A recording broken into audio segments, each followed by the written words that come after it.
네, 안녕하십니까. 오늘은 12월 19일입니다. 12월 19일.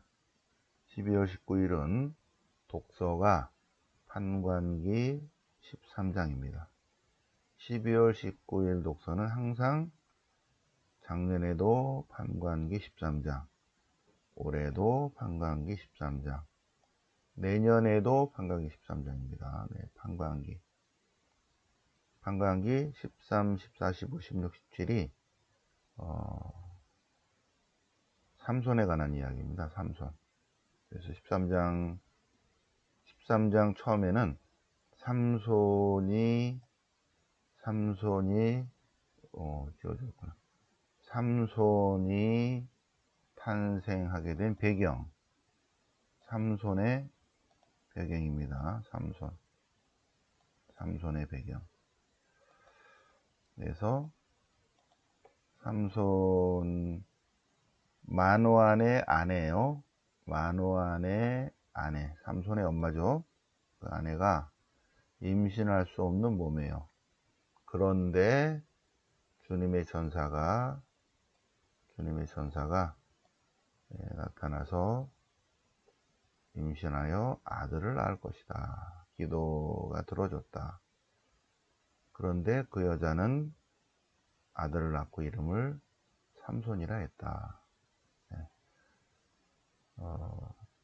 판관기의 역사적 배경을 잠시 후에 설명을 드리겠습니다. 오늘 시편은 시편 71편, 71편. 70편이 왜 나왔나 봤더니, 저는 태중에서부터 이렇게 나오죠. 태중에서부터 당신께 의지하였고, 어미 뱃속에서부터 당신은 저의 보호자시옵니다. 요것 때문에 시편 71편이 판관기하고 연결이 돼서 시편 71편을 짝을 지어놨습니다. 자, 그럼 판관기가 왜 나왔는가? 루카복음 1장 5절 때문에 그렇습니다. 루카복음 1장 5절. 네, 아비아조의 사제로 스가랴 사제가 있는데 그의 아내 이름은 엘리사벳인데, 엘리사벳이 아이를 낳지 못하는 여자예요. 그런데 가브리엘 천사가 나타나서 아이를 낳을 것이다 라고 알려주는 내용입니다. 12월 19일 12월 19일 엘리사벳이 아이를 낳지 못하는데 주님의 기도를 계속 했겠죠. 그래서 천사가 나타나서 낳게 될 거라고 알려주는데 구약에도 그런 경우가 있다. 많죠, 그죠? 근데 특히 이제 판관기 13장 13, 15, 14, 15, 16까지. 자, 그러면 판관기를 좀 보시겠습니다. 판관기 13장. 판관기 13장. 소판관 6명, 대판관 6명. 그래서 12판관입니다. 왕정 전에 판관들이 이스라엘 다스리는데 대판관 6번째 판관이 삼손입니다. 삼손. 단 지파에 마누아라는 사람이 있었는데 마누아의 아내가 아이를 낳지 못하는데 계속 기도를 했어요. 그랬더니 주님의 천사가 나타나서 아이를 낳을 것이다.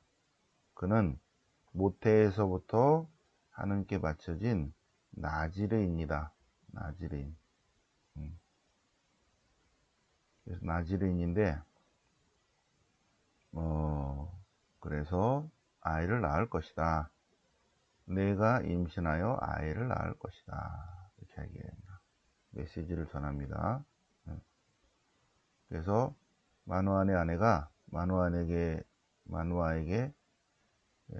전하니까 마누아가 주님께 기도합니다. 다시 한번 나타나 주십시오. 그러니까 하나님 그래? 그래갖고 하느님의 천사가 다시 그 여자의 집에 갔어요. 그래서 마누아 하고 주님의 천사하고 대화가 되는 거죠. 그래서 식사 대접을 좀 하겠습니다. 그러니까 16절 오케이 좋아. 그러면 식사를 준비한다는데 봉헌은 해라. 그러나 내가 음식을 먹지는 못한다. 먹지는 않겠다. 먹지 못한다는 거죠. 천사가 인간 음식을 하기는 좀 그렇죠. 베를린 천사의 시라는 영화를 보면 거기에 천사가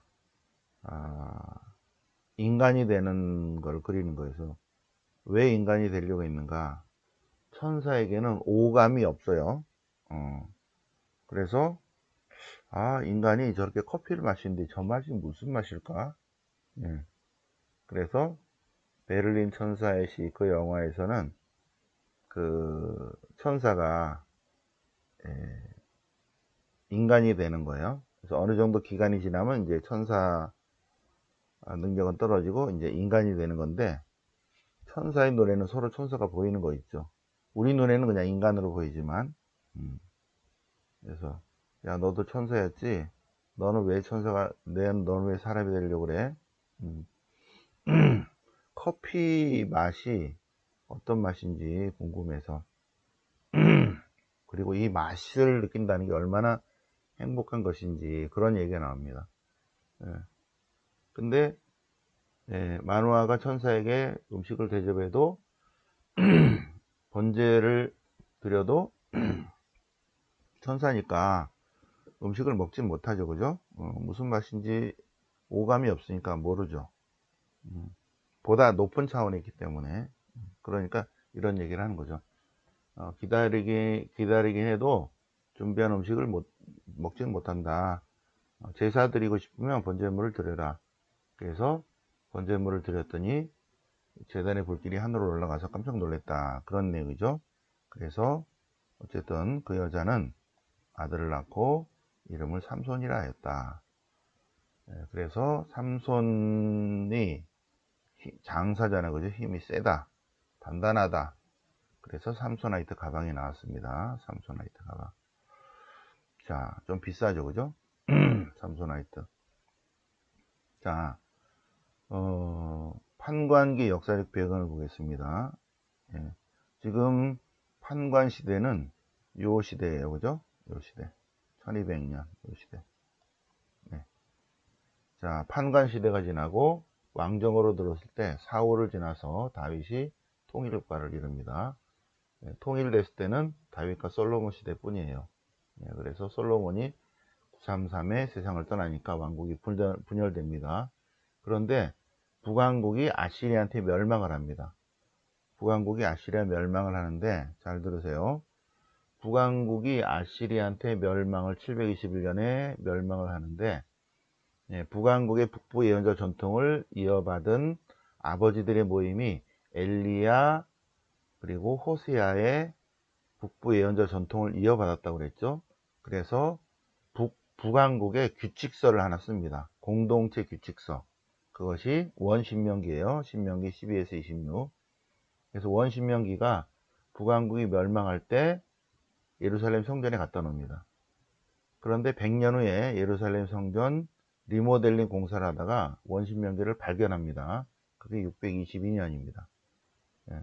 그래서 원신명기, 요거 원신명기예요. 원신명기가 발견되면서 요시야 왕이 북왕국 잃어버렸던 10개 지파의 북왕국의 땅을 찾자.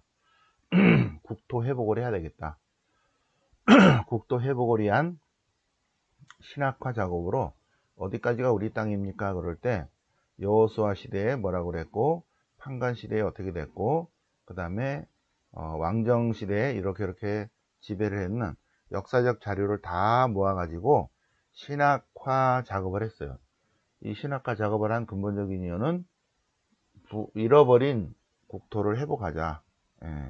하나님 주신 원래 땅인데 우리가 찾아야 되겠다. 그럴 때 이스라엘 사람들은 지도를 그리지 않고 글을 썼어요. 그래서 마이너스 622년부터 608년까지 여호수아기 판관기, 사무엘기, 열왕기 작업을 했다. 바로 요시야 종교개혁 622년부터 609년이 이제 세상을 떠나는 해요. 622년부터 609년까지의 신학화 작업을 했는데, 그거를 후대에 뭐라고 그러냐면 신명기의 역사서라고 한다. 신명기 역사서, 신명기의 역사서. 신명기, 여호수아기, 판관기, 사무엘기, 열왕기. 신명기 역사서라고 한다. 예. 그리고 그 신명기 역사서는 다시 한번 여호야킨의 킨이 있다는 것을 알고 다시 한번 신학화 작업을 한 번 더 하고, 그 다음에 귀환한 다음에 한 100년 후에 신명기 역사서 앞에 4개를 붙입니다. 그리고 맨 마지막에 한 개 덧붙인 게 구경입니다. 구경. 구경이고, 그것을 반을 잘라서 신명기 앞에 붙인 것이 토라다. 오라. 여기 오경이라고 그런다. 그래서 이 오경의 작업은, 구경의 작업은 여기서부터 시작이 됐어요. 쭉. 그리고 이 구경에서 맨 마지막이 창세기다. 이것은 1월 달에 다시 한번 또 설명을 드리도록 하겠습니다. 그래서 지금 판관기의 역사적 배경을 설명을 드렸어요. 이해가 되십니까? 네, 잘 안 되시면은 월요 성경에 등록하고 오시기 바랍니다. 월요일 날 명동 성당으로 오시기 바랍니다. 자, 시편 72편. 시편 71편은 시편집 제2권이죠. 그죠? 그런데 시편 71편은 이것 때문에 나왔어요. 6절. 저는 태중에서부터 당신께 의지해왔고 제 어머니 뱃속에서부터 당신은 보호자셨습니다. 제 어머니 뱃속에서부터 주님이 보호자입니다 하는 그런 내용입니다. 저의 입은 온종일 주님을 찬양합니다. 주님께서는 어릴 적부터 저를 가르쳐 오셨고, 이런 내용이죠. 그죠? 주님이 이끌어 주셨다는 내용입니다. 자, 오늘 복음은 루카복음 1장. 오늘 복음 때문에 판관기 13장이 독서로 됐죠. 오늘 복음은 세례자 요한의 출생이에요. 세례자 요한, 아비아조에 속한 사제 즈카리아, 그의 아내 엘리사벳이 둘 다 의로웠는데 아이가 없었다. 왜? 엘리사벳이 아이를 낳지 못하는 사람이었다.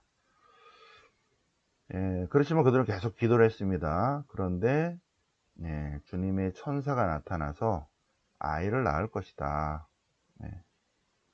내 아내 엘리사벳이 아들을 낳아줄 것이다. 그 아들을 요한이라고 하다.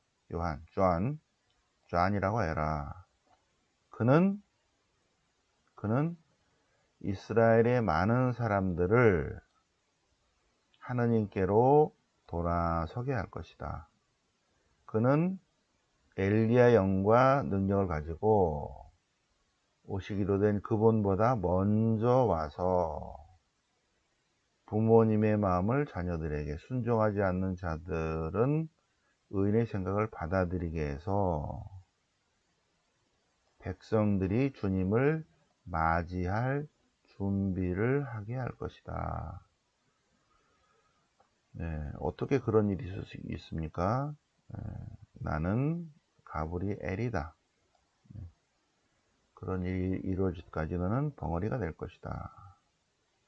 그 뒤에 그의 아내 엘리사벳이 잉태해서 아들을 잉태하였다. 나중에 아들을 낳는 것입니다.